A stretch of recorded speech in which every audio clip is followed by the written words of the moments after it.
Malabo Akbalen, kamusta kayo po? My name is Louie and welcome to We're in Pampanga, where we discover great places for you to check out. For today's vlog, nandito tayo ngayon sa Angeles City, particularly Chef Ching's Shawarma-stop. They're gonna be having their first year anniversary this October, so una pa lang, congratulations sa inyo guys. I wanna show you their food, I wanna show you the food that they serve, and of course titingnan natin at the end of this video. And I wanna also talk to Chef Ching para kwentuhan naman niya tayo kung paano nagsimula, what are the ups, what are the downs, and what makes it special to eat dito sa Shawarma-stop.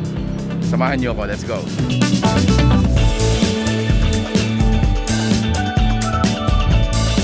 Hi Louie! Welcome kayo ng Shawarma-stop!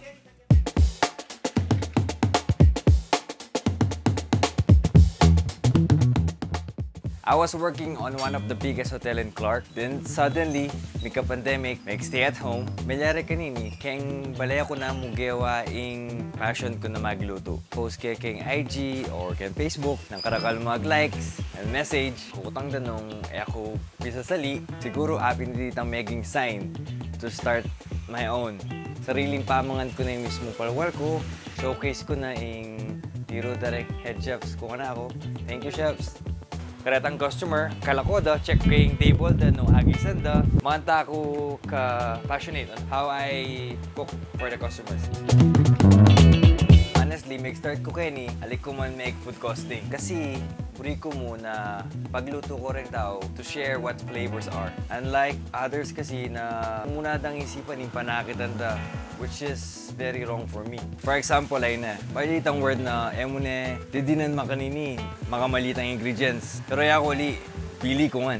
Para manyaman niya, di ba? Maging masaya yung customer, pati ako din. Our signature sauce, apin siguro yan yung what makes us different. Because we're the one who's making it and we freshly blend it every day. Dengan recipe kini is on my own. Enjoy Shawarma-stop via online order and delivery and pickup. Pag maragol kong i-announce na ikami ning gawang ini keng pita bread me, and you have 3 choices. First is the wheat pita bread, which is para ka rin health conscious. Second is the aromatic herb pita bread, which is mabanglo and more herbs. And lastly, syempre itang traditional pita bread. Again, we freshly make them every day. Chef Ching, supling mo daw barangay Ginebra ng PBA? Ako sir, maging masaya ako kasi idol ko reto, and then ako sip-sipan na mangyari kambi ako na pagluto ko la. So, I'm very, very happy and proud. Bala mo, dream come true na rin, di ba? Guys, again, thank you so much for being with us in this video. Chef Ching, thanks so much po for Welcome. allowing us, our Yes, viewers, yes. to come and, maka-access kami dito sa kitchen ninyo. Pahapyaw lang, so dito sa store natin, you have 3 brands.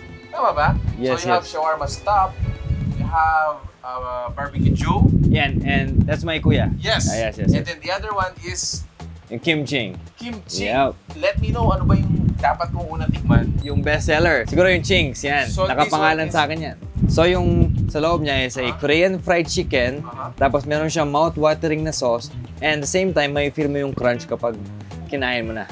Basing on the physical appearance, it's very mouth-watering. Yung story pala niyan, Yes, sir. yan yung favorite kong food sa work nun. So kapag, alam mo yun, maraming order sa kitchen, so at least kagat, tabi, Yeah. at least ngayon nalabas ko na. Tikman na natin. Go.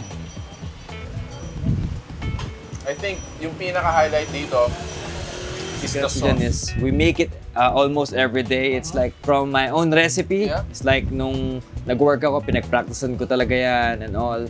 Unlike other shawarma sauces, Yes. mine is really genuine. Uh-huh. It's like the flavor in it is, you're gonna feel its freshness. I think what you did here is your own you. Yup. No? And what Kapampangan Exactly. like for me, like that. Exactly. Salad tray. Salad tray. Yup. For good to 10 to 15 person.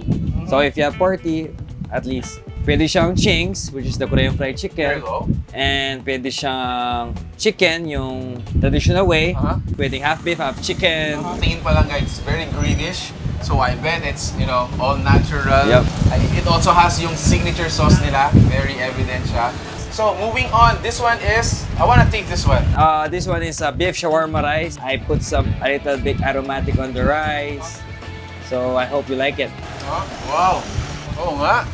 Yeah, it feels like, you know, it's just a little bit spicy, but it's very flavorful and very, you're gonna really fresh. Tama. And then you mentioned earlier, yung beef natin, hindi to yung parang naka-stand or naka-fix siya na... No. I used to marinate it, pan-sear it, to make it, you know, the flavor will be intact. Unlike the other one, it's nakatusok, maybe it's exposed. Mine is, I wanna save the flavor. Yeah, parang dalawang signature sauce dito. Yep. So this green right here is, you call it? My signature herb sauce. That one is the spicy sauce. Spicy. Pero same recipe, yung isa, manghang lang. Wow. When you order here, yun nga, doon palang lulutuin. Yes, on the spot. Para syempre yung freshness and even the drinks. Similar to the drinks. Yep. Para talagang ma-feel like mas ma-appreciate nila yung flavor as it is. So that one is a vitamin C drink, and then this one, and this one is a basilico drink. Favorite, like kasi meron siyang like my customers, like meron siyang konting addictive flavor. Is a must try. Alright. Siyempre yung lemon drink, aloe vera herb drink, and this one is a freshly blend herb, which this one is my first drink, pure aloe vera drink. Yung mga lahat ng mga nilalabas ko rito, yun yung mga gusto ko and good for the health. Yes. So this is a single serving right here, and then this one naman is probably 10 to 15. Yes. Okay. For party. Alright, so next on the wraps na gusto nating i-try is this, what do you call this? Vietnamese style. Vietnamese style shawarma. Yes. Oh, okay. So what's in it? Para siyang banh mi, but di ba yung mga ibang tao ayaw nila yung baguette sa mga Vietnamese. So yun, medyo matigas. So yun kasi favorite ko. So now, I try to put in the wrap, put some more flavors na Vietnamese inspired din. So I hope you like it. That bread is a herb bread. And I hope you feel the herb of the bread. Wow. It's a grilled pork belly. Grilled it on the griller and then we simmer in a barbecue sauce. Very flavorful, guys. How can I explain it? Probably it's up to you to find out. Next on the wrap is the beef shawarma. Yes, on a wheat bread. On a wheat bread. Yep. Okay. Para sa akin, no, again, it's an option for those who are a little bit conscious. Yes. Kasi at the end of the day, I mean, the filling in itself, it's very rich in protein. Yeah. Every morning in the market, siyempre, like even it's still dark. Yep, still dark. Wala pang araw. 5 a.m. Ako mismo yung mga pipili ng mga gulay. Like, pipiliin ko yung mga pinaka-fresh, pinaka-best for my kitchen. Nakakaalis ng pagod kapag, alam mo yun, babalik yung customer mo, ma-appreciate niya, magugustuhan niya. I'm open 11 a.m. to 12 midnight.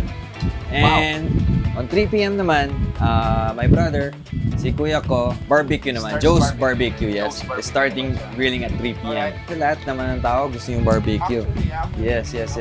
And maybe yung mga food trip talaga yan, yung mga isaw baboy yan. Something to try on. This is where I started. I hope you try it. Ma-check mo kung ano yung difference niya sa ibang kimchi. Me again, I do it fresh. So, ang napansin ko dito, yung parang sauce natin, napaka-thick. Kasi fresh na nagagawa eh. So, yung pagka-blend ng mga sauce para sa kimchi, hindi siya nagtutubig unlike sa mga export kasi mas matagal na yung mga yun. Comparing it with the typical commercialized, yun, I think that's the word, commercialized kimchi. Yung mga yun sobrang fermented na ng amoy. Yes. Again, ako po Chef Ching. Magpasalamat ko po kayo. Inbiyakan din po ka rin kaya akong Chef Kening kitchen ko. Dakala salamat po. Kaya pong feedback niyo na makapagpala ko po pagaling kaya kami and kareng customer mi na balik-balik kini. Dakala salamat. Chef Ching, on your first year anniversary. Yep. Thank you. Hopefully more years to come. Yes. More customers to come. Yes. Cheers. Please come here at the Shawarma-stop. Guys, if you like the food you saw in this video, please give it a thumbs up, share it with your friends. I'm gonna, enjoy the rest of the food with Chef Ching. Until the next video, peace out, guys. Bye.